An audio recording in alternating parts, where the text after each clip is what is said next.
शुरुआत में कुछ भी नहीं था, या यूँ कहें कि जिस तरह से बिग बैंग थ्योरी में बताया गया है, और फिर बूम, हमारे ब्रह्मांड का जन्म। सभी परिवारों की तरह हमारे सौर मंडल या सोलर सिस्टम के सदस्यों की उत्पत्ति भी एक रेगुलर कहानी है। केवल 4 शताब्दी पहले गैलीलियो ने पाया कि पृथ्वी सूर्य के चारों ओर घूमती है, न कि इसके विपरीत। और अब हम ये जान चुके हैं कि पृथ्वी सूर्य की परिक्रमा नहीं करता। तकनीकी रूप से देखा जाए तो जो हो रहा है उसमें पृथ्वी, सूर्य और सभी ग्रह सौर मंडल के द्रव्यमान के केंद्र के चारों ओर परिक्रमा कर रहे हैं। जैसे जैसे साइंस एडवांस होता गया, हमने सवाल पूछना शुरू किया कि क्या हम अकेले हैं? इस प्रश्न ने जितना हमें आकर्षित किया, उतना ही परेशान भी।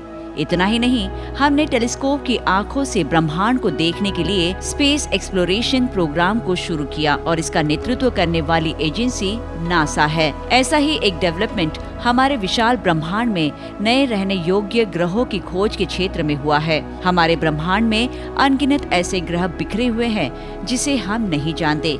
वैसे हम पहले ही आश्चर्यजनक 4935 एक्सोप्लैनेट की खोज कर चुके हैं, और हाल ही में हमने 65 नए ग्रहों की खोज की है।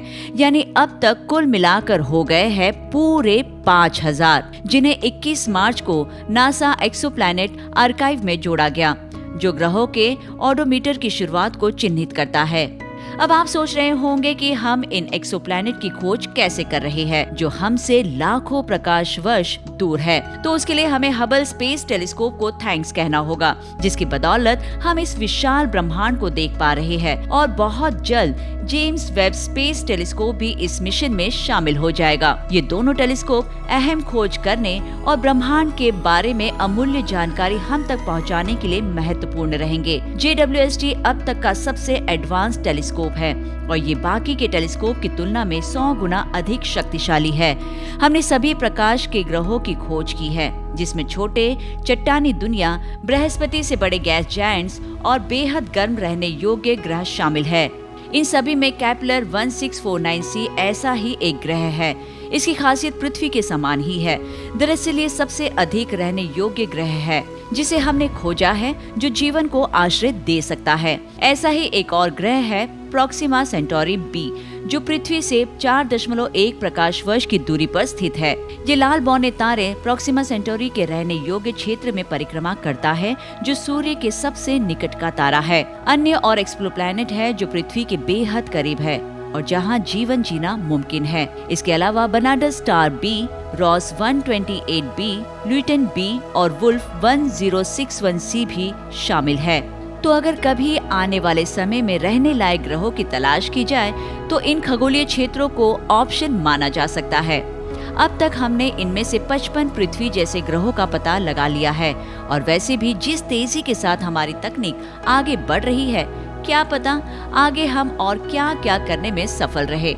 सोचिए कितना अनोखा होगा ऐसे ग्रहों पर आना जहां जीवन जिया जा सकता हो। अभी हमारा अगला लक्ष्य जीवन को लाल ग्रह मंगल पर ले जाना है, और इसके लिए हमें एलॉन मस्क को थैंक्स कहना चाहिए। फिलहाल मंगल ग्रह पर चुंबकीय क्षेत्र न होने के कारण वो रहने लायक नहीं है। जैसा कि हम जानते हैं कि किसी भी ग्रह पर मनुष्यों को जीवित रहने के लिए ये कितना जरूरी है, लेकिन अब मंगल ग्रह को रहने योग्य बनाने की दिशा में काम चल रहा है। मैग्नेटिक एरिया बनाने के लिए न्यूक्लियर मिसाइल से प्रोड्यूस होने वाली गर्मी की जरूरत पड़ेगी, जो बदले में जीवों को पनपने में मदद करेगी। ऐसे में उम्मीद करते हैं कि हम एक अच्छे विकल्प को जल्द ही ढूंढ लेंगे, जिससे कि ऐसी विनाशकारी उपायों की आवश्यकता न पड़े।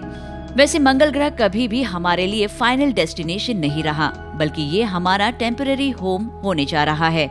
यानी अभी भी परमानेंट घर की तलाश बाकी है। हम खोज के नए एरा में प्रवेश कर रहे हैं, जहां हम और भी नए ग्रहों का पता लगाने वाले हैं इस लिस्ट में, जिसे शामिल किया जाएगा। और अब जब JWST ने अपने मिरर अलाइनमेंट का काम पूरा कर लिया है, तो ऐसे में और अधिक खगोल पिंडों के आने की उम्मीद कर सकते हैं। हम इंसानों को एक बहुत ही उन्नत जाति के रूप में माना जाता है। ऐसा इसलिए क्योंकि हम अब तक किसी अन्य सांसारिक प्रजाति के सामने नहीं आए हैं। स्पेस एक्सप्लोरेशन में सफल होने के लिए हमें एडवांस टेक्नोलॉजी की जरूरत है, और उम्मीद है कि हम जल्द ही इसे हासिल कर लेंगे। ऐसी भविष्यवाणी की गई है कि साल 2030 तक रोबोट समाज में अधिक प्रभावी भूमिका निभाना शुरू कर देंगे, और 2040 तक रोबोट की आबादी मानव आबादी को पार कर जाएगी। मानव जाति के फ्यूचर को सुनिश्चित करने के लिए रोबोट और एआई महत्वपूर्ण है। ऐसे में हम आपको विश्वास दिलाते हैं कि रहने योग्य एक्सोप्लैनेट की हमारी खोज में एआई एक प्रमुख भूमिका निभाएगा। लेकिन इसके साथ ही हमें इस सच का भी लगातार पता लगाते रहना होगा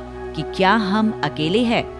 जैसा कि कार्ल सागन ने कहा, ब्रह्मांड एक बहुत बड़ी जगह है। अगर यहाँ सिर्फ हम ही हैं, तो ये अंतरिक्ष की भयानक बर्बादी की तरह लगता है। तो आइए स्पेस एक्सप्लोरेशन के फ्यूचर की यात्रा करें और जिसकी हमें तलाश है उसे ढूंढे, नए सूरज की रोशनी में एक नया घर। विज्ञान से जुड़ी ऐसी ही इंटरेस्टिंग बातों को जानने के लिए हमारे चैनल विज्ञान 360 को सब्सक्राइब करना ना भूले।